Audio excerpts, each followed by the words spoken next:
경제정보쇼 경제사 평행이론 한석준입니다. 돈쌤 정현주입니다. 안녕하세요, 한나쌤입니다. 아이고 두 분 오늘 점심 때 뭐 드셨습니까?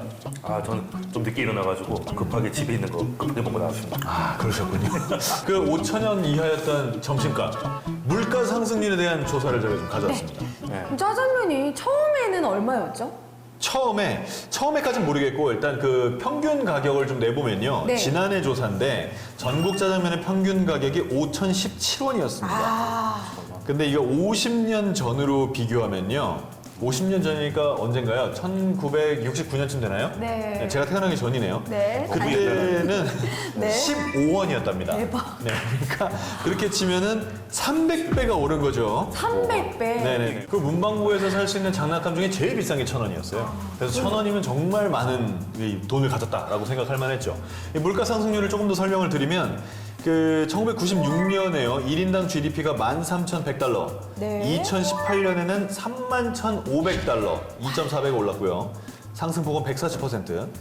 그리고 1996년에 대기업 초봉 평균 연봉이 1,700에서 1,800이었습니다. 와. 이때가 이제 저 대학생 때인데 그래서 대학교를 졸업했는데 연봉 3천 이상 주는 회사를 가면 정말 잘 간 거였어요. 그럼 평균 2배잖아요. 지금으로 치면 한 6, 7천 받는다는 얘기. 그런 거였어요. 예. 이 돈의 양, 화폐의 양은 왜 자꾸 많아지고 있는 걸까요? 이 조금 더 깊게 알아보기 위해서는 자본주의에 대해서 알아봐야 됩니다. 그래서 오늘의 주제, 자본주의, 돈의 비밀입니다. 돈의 비밀. 우리 주제가 여기까지 왔거든요. 자, 그래서 자본주의, 돈의 비밀. 먼저, 자본주의란 뭘까요? 자본주의.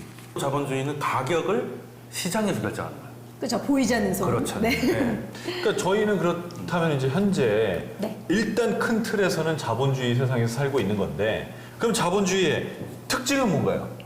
일단은 첫 번째가 우리가 어떤 말을 하냐면 자유 그 시장주의 자유시장 경제 이런 말을 경제활동의 하잖아요. 자유? 네. 그러니까 그 앞에 자유가 뭐냐면 내가 어디를 가고 이런 자유가 아니라 내가 뭔가를 해서 돈을 벌잖아요. 사유재산을 인정받는 자유예요. 그러니까 국가로부터 나의 재산이 속박되지 않는 그 자유를 얘기하는 거예요. 내 돈 내 맘대로 쓰겠다. 그렇죠. 그게 사유재산인 거죠. 네네. 그리고 그 다음에 시장 경제잖아요. 이 가격이잖아요, 가격. 네. 강남아파트 가격이든 어디든 이거는 시장에서 결정한다라는 이거가 특징이라고 보시면 되죠. 이거는 좀 학생들 시험에서 나오는 거니까 메모하세요. 어디 나오나요? 정치 경제에 나오나요? 경제 과목에 나옵니다. 네. 가장 기본이 자본주의 특징 서술형 문제로 자주 나와요.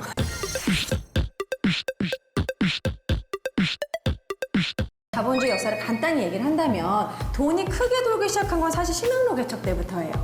막 후추를 인도에서 가지고 오고 이러면서 이제 거상이 생기게 되겠죠. 네. 그때부터 처음 자본주의가 꿈틀꿈틀하기 시작하는데 그게 바로 상업 자본주의라고 합니다. 16세기부터 시작이 됐고요. 아시겠지만 영국에서 큰 사건이 있었죠. 처음으로 기계를 발명하는 산업혁명이 있었죠. 그러면서 대량 생산을 하면서 그때부터 산업 자본주의. 이제 대량 생산을 하니까 돈의 규모가 장난이 아닌 거죠. 그래서 그때 공장 하나 차리면 큰 돈을 벌게 됐고 그런데 이 큰 돈을 벌게 된 물건을 많이 만들었는데 남아 도는 거예요. 그래서 이걸 네. 어디다 팔아야 될까요? 식민지를 만들기 시작합니다. 그러면서 이제 미국, 영국, 독일 같은 데서 이제 독점 자본주의, 제국주의가 나타나게 되고 그들의 물건을 식민지에다 갖다 팔고 식민지는 그들의 원료 시장이 되는 그런 식으로 독점 자본주의와 함께 제국주의가 나타난 거죠.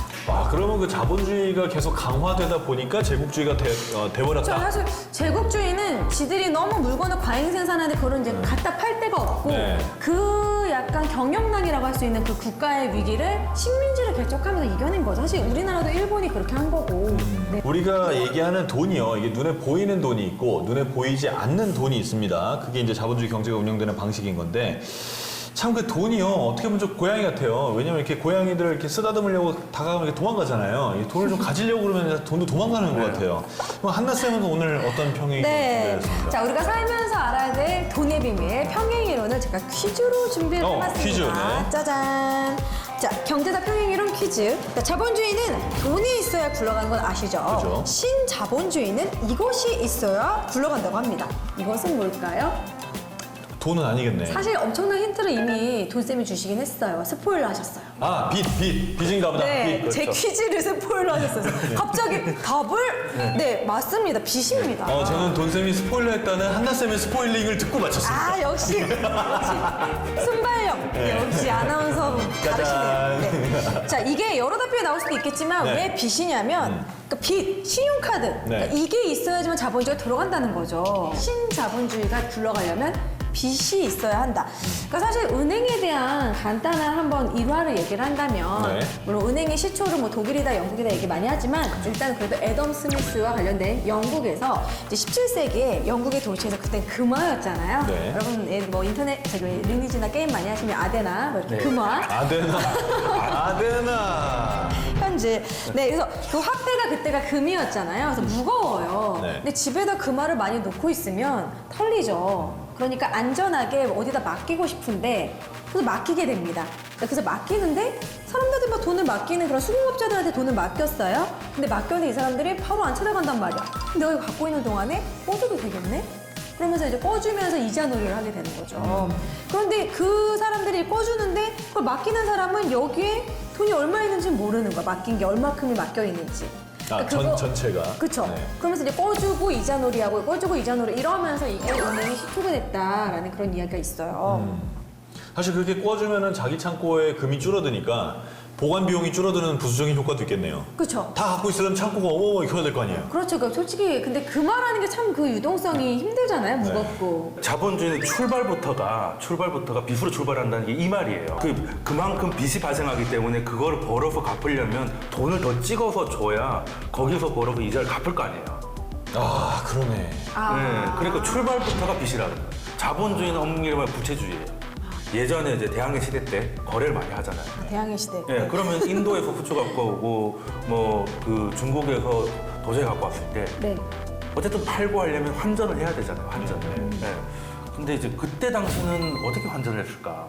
그렇죠? 그때 외환은행 이런 것도 없었어요. 그러니까 금으로 다 했던 거죠. 예. 그러네. 아니 15세기에 뭐 네덜란드가 뭐 일본에 와가지고 조총 팔고 막 그랬잖아요. 네네.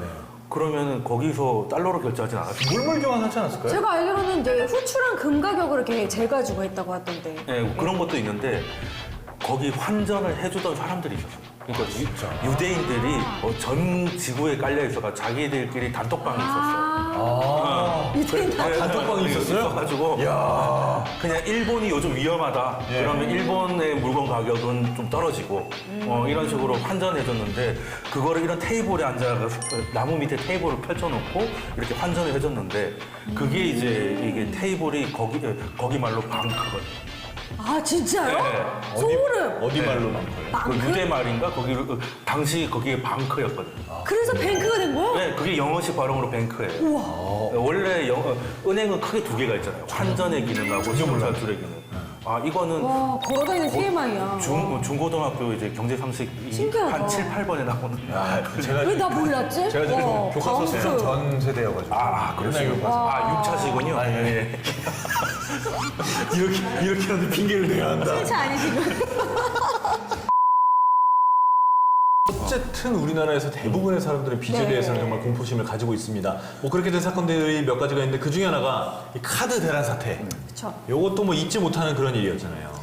아 카드 대란 정말 아픔이 있죠. 예, 저도 카드 대란의 피해자인데요. 뭐야? 그때 카드 발급받은 나이도 2000년도 아니었어요. 넘어서부터 네. 그때부터 막 풀었어요. 그래서 그때 한창 친구들하고 모여서 이제 술 마시러 가면 5만 원을 바로 준대요, 현금을. 그래서 이걸로 우리 저기 나이트 가는 거야 그러면서 바로 만들고 아무 생각 없이 만들고 5만 원 현금 받고 근데 이제 카드가 있다 보면 계속 쓰게 되지 않습니까? 맞아요. 그러면서 이제 돌려막기 시작하게 되고 이제 저는 그때 당시 아르바이트 한 거 부모님을 다 갖다 줬기 때문에 계속 돌려막기 인생이 시작되면서 이제 큰 고통을 겪었죠. 저도 그러다가 네. KBS 입사 직전에 제 카드의 한 달 그 상한선이 20만 원까지 내려갔어요. 연체돼가지고요. 계속 연체돼가지고 상한선이 와, 이거 저는, 여기 옛날에는 한석준 아나운서 20만 신불 원이었나? 경험 있어? 이런 거. 이런 식으로. 신불 직전이었죠. 거의 신불 직전. 그때 초반 때라 그래. 특히 맞아요. 학자금 대출이 처음 시작될 때라 예전에는 학자금 대출이 없을 때는 뭐 소파라고 대학 간다 뭐 이런 얘기 있었잖아요. 예, 근데 이제는 이제 팔소가 없으니까 이제 대출로 바뀌었죠. 지금 소 하나 팔아서 안 되고 그렇죠. 소 목장을 팔아야지 생활을 할 수 있는 등록금 더 시대가 비싸졌죠. 네. 사실 빚은요, 뭐 엄마, 아빠, 뭐 형제, 자매가 대신 갚아주기도 되게 힘든데, 그런데 이 혈연 관계가 아닌 사람들이 이렇게 빚을 갚아준다라고 한다면 어떨까요? 아, 저 감동이죠. 네, 이런 거 막 몰래 갚아주고 막 그러면 산타클로스가 따로 없지 않을까. 네, 그냥 그저 빚. 빚을 갚아주는 그는 그저 빚. 네. 실제로 그런 사람들이 있죠. 네, 있다고 합니다. 영화 102 Not Out이라는 영화가 있다고 하는데요. 저도 보지는 않았는데 인도의 탑스타 아미타브 바찬이라는 사람이 인도는 또 영화 발리우드 아닙니까? 아유, 엄청나죠. 영화 배우가 엄청 돈을 잘 벌죠. 이 아미타브 바찬이 영화 활동뿐만 아니라 뭐 가수, 프로듀서, 심지어 국회의원까지 한 사람이래요. 오. 그런데 이 사람이 영화 사상 진짜 유명한 사람이었는데 2018년에 인도 북부 우타르 프라데시주에 농민 1,398명이 빚을 탕감해줬다고. 대신 갚아요? 예, 자기 고향이라서. 자기가 태어난 고향이라서. 말 그대로 금이 환영이네. 엄청나게 많은 금액일 거예요. 그죠, 엄청나죠. 이게 총 대출금이 6억 4천만 원이라고 합니다. 이제 비탕갑하니까 좀 영상 많이 돌아다닐 때 혹시 보셨을 거예요. 모르겠어요. 네, 뭔데요? 무슨 영상일까요? 지금 졸업한 학생들의 학자금을 자기가 다 갚아주겠다. is making a grant to eliminate their student loans.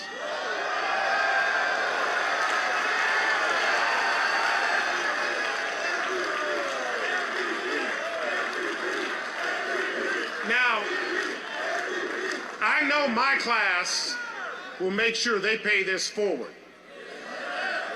And I want my class to look at these alumnus, these beautiful Morehouse brothers, 그 396명이 그때 졸업을 했는데 네. 그 1억 조금씩 넘게 미국 학비 비싸잖아요. 비싸죠. 예, 그러니까 거의 뭐 500억이 가까워 477억 원을 네. 한 큐에 쏘셨다고. 와, 멋있다.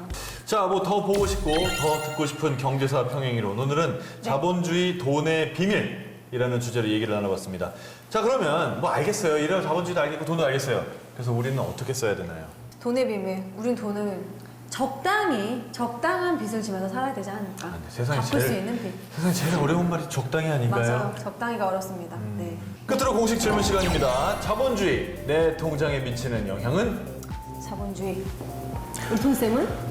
자본주의가 원래 초입에 말씀드렸던 게 생산 요소를 자본이 소유한다고 했잖아요. 그럼 통장에 있는 건 뭐예요? 현금이잖아요. 네. 현금을 자본화시켜야 되죠. 그게 투자입니다.